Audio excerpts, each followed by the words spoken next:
வணக்கம் நண்பர்களே.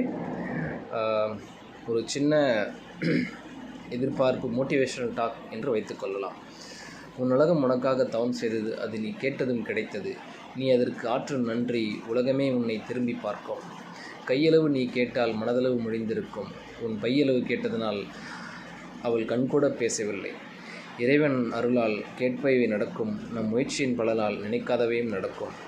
சிலரது எண்ணமே அவரது திண்ணமாகலாம், அவரது நோக்கமாக மாறலாம்.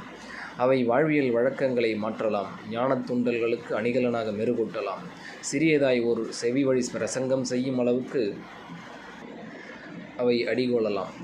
அவர்த்தம் சொற்பொழிவை பிணி போக்கும் கேளிக்கை வினாவடையாய் அமையலாம். எண்ணிய அத்துணைக்கும் சலுகை செய்யலாம். திறனை வளர்த்துக்கொள், விலையை கேட்காதே, பலனை அனுபவி, பாதையை தேடாதே, முடிவில் எழுந்துவிடு, மூழ்கி பலியாகி விடாதே, கவலையை மறந்துவிடு, காலம் விடியலை நோக்கி. வழி நெடுதூரம் பயணிக்கும், ஆயினும் நம் பயணம் அதற்கிடையில் முடிந்துவிடும் என்று கூறுகையில் வியப்புதான் என் செய்வது. காந்தப்புல ஈர்ப்பு விசையின் வேகத்தில் நம் பயணம் உள்ளது. விண்கல் போன்று இடையிடையே எவ்வளவு இன்னல்கள் துன்புறுத்திய போதும் அதன் திசையறிந்து விலகிச் செல்லலாம். அல்லது நமது வேகத்தை அதிகரித்து அவ்விண்ணல்களாம் விண்கற்களை நொறுக்கியும் செல்லலாம். விழியின் கவனம் வழியில் வைத்து. நன்றி.